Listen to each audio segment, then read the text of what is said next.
I'm Danna. I'm Executive Director at Dogwood Alliance. Our organization is focused on protecting forests and communities in the southeastern U.S.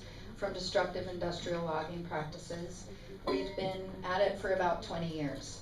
And I wanted to start off just by saying how much we in the U.S. really do appreciate the leadership that Europe has shown on climate change.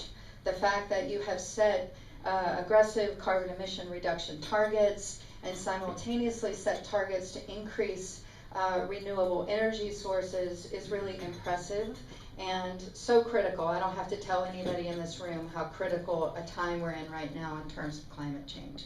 So we really appreciate that, and we also know that it was never Europe's intent that its renewable energy policy would result in the destruction of some of North America's most important ecological forest ecosystems. So I want to start off a little bit here just by giving a little bit of background around southern forests, because I think it's really important for everyone in Europe who's looking at this issue to understand the context in which the biomass market and the wood pellet export market is happening. So the southeastern U.S. forests are North America's most biologically diverse. This is without question. You can see from this map, this is where the concentration of species richness is across North America. And beyond biodiversity, these forests are really critical, of course, for water quality, water quantity, and they protect our communities from the effects of storms by preventing floods. The southeastern U.S., by contrast, all this biodiversity, all these values that exist in this part of the region, this is a map that was produced last year that looked at satellite imagery of forest cover loss around the world from 2000 to 2012. And according to this analysis, logging and disturbance of forests from logging in the southeastern U.S. was 4 times that of South American rainforests. So a lot of times we hear about, the need to protect forests in the context of climate change, and a lot of that energy is focused around tropical forests.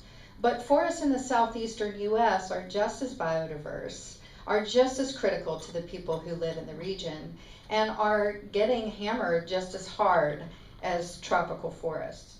And so right now, the South is the world's largest pulp producing region already. So there's already a lot of pressure on the forests of the southeastern U.S. 2% of the world's forests producing about 20% of the world's pulp. So that's not even including, the new demand that's coming into this region, the explosive new demand for wood pellets to feed the European market for forests as fuel.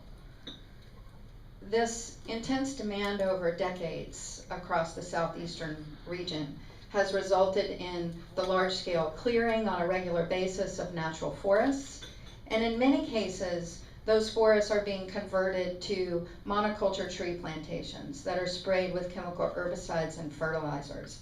And a lot of times we'll hear from industry that everything is sustainable in the southeastern U.S. because if you look at this line, you'll see a relatively stable acreage of forests from 1920 to 2007.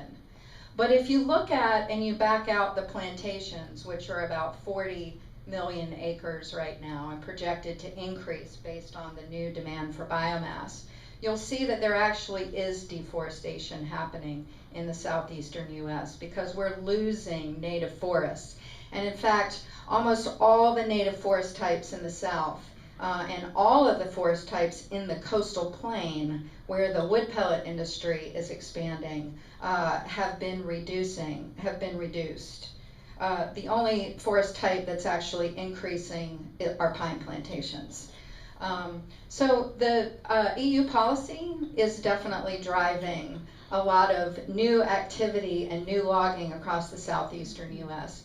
This graph shows the incredible explosive growth of the wood pellet export market across the South. You'll see 2008, almost nothing. This year, we're going to be exporting nearly 5 million tons. Every single year from 2008 up to 2015, we've seen just exponential growth in this market.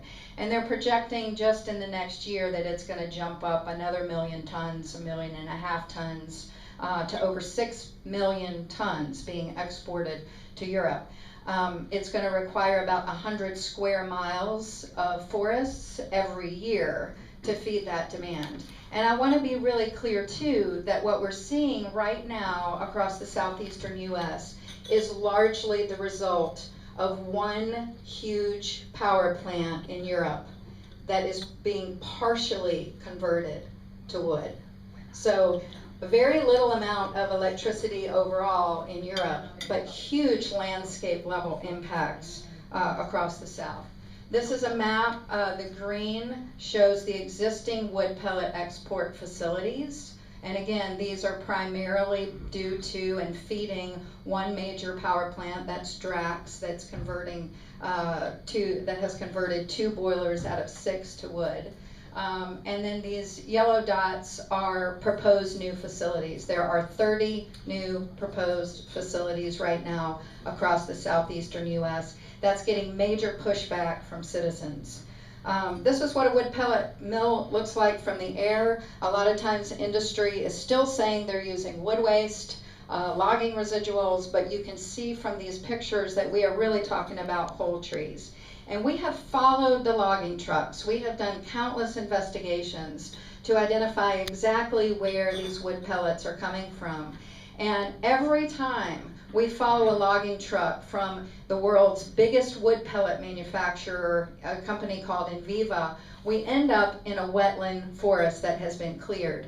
These wetland forests are some of the most biologically important forests in North America, not just because of the biodiversity there, but because they are critical for flood control along the coastal plain. And we all know that communities that live along the coasts are at greatest risk in terms of experiencing the worst effects of climate change.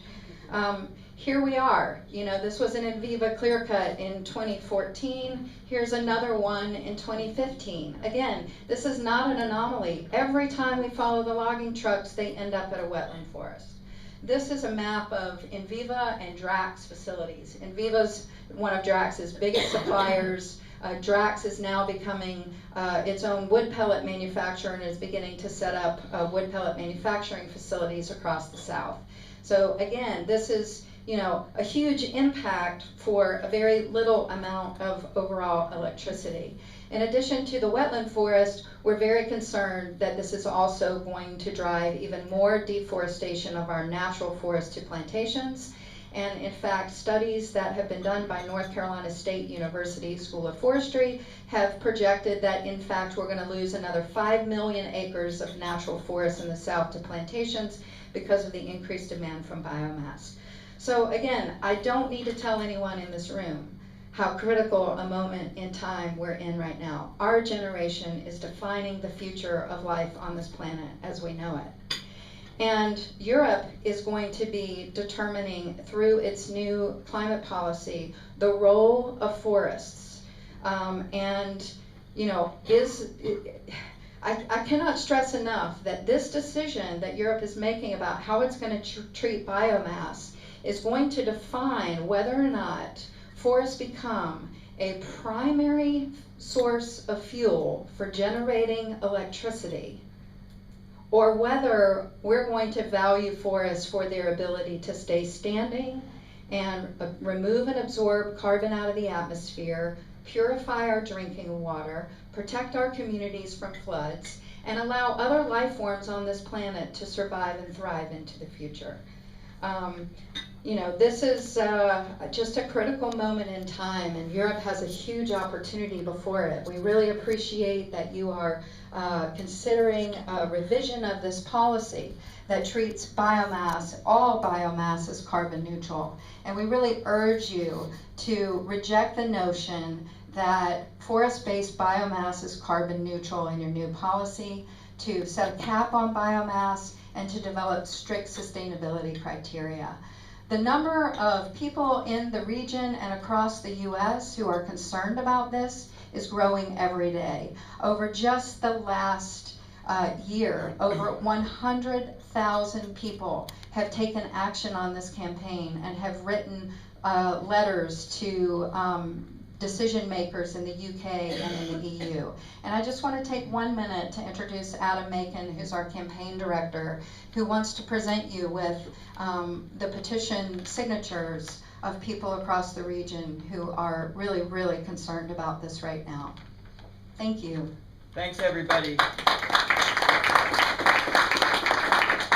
I just want to read the petition. So our SOS messages, as Danna mentioned, just in the last month, 50,000 of them are being delivered to Vice President Timmermans. And I would like to read the message and then show you how many signatures that we have. And these are from the voices of American citizens. Dear Vice President Timmermans, we write to express our concerns about the devastation to forests and communities in the southern United States caused by the rapidly increasing demand for wood pellets that are being burned in European power stations. We ask you to take action now to value forests for the many critical ecological services that they provide and develop policies that incentivize their protection instead of their destruction. The increased demand for wood as a fuel source in the EU, and particularly in the United Kingdom, is driving the expansion of wood pellet manufacturing and export in the southern U.S. The production of wood from pellets from our forests negatively affects our health, environment, climate, and quality of life. This is an SOS message: save our southern forests. Additionally, forests provide many benefits. Standing forests are our best defense against climate change through storing carbon. Forests provide clean air to breathe, water to drink, and natural protection from floods and hurricanes. They are also home to countless species of plants and animals found nowhere else on Earth. Cutting them down as a solution to the climate crisis is bad policy and threatens forests. Alternatives do exist, including true renewables like wind and solar power that are significantly less destructive sources of energy. Rather than investing in short-term and short-sighted solutions, we should be increasing these types of energy investments. Here our SOS message: stop subsidizing the use of trees for dirty fuel and reform your renewable energy policies to reflect 21st century energy solutions. The future of our forests, climate, and health depends on it. Yours sincerely, nearly 50,000 American citizens.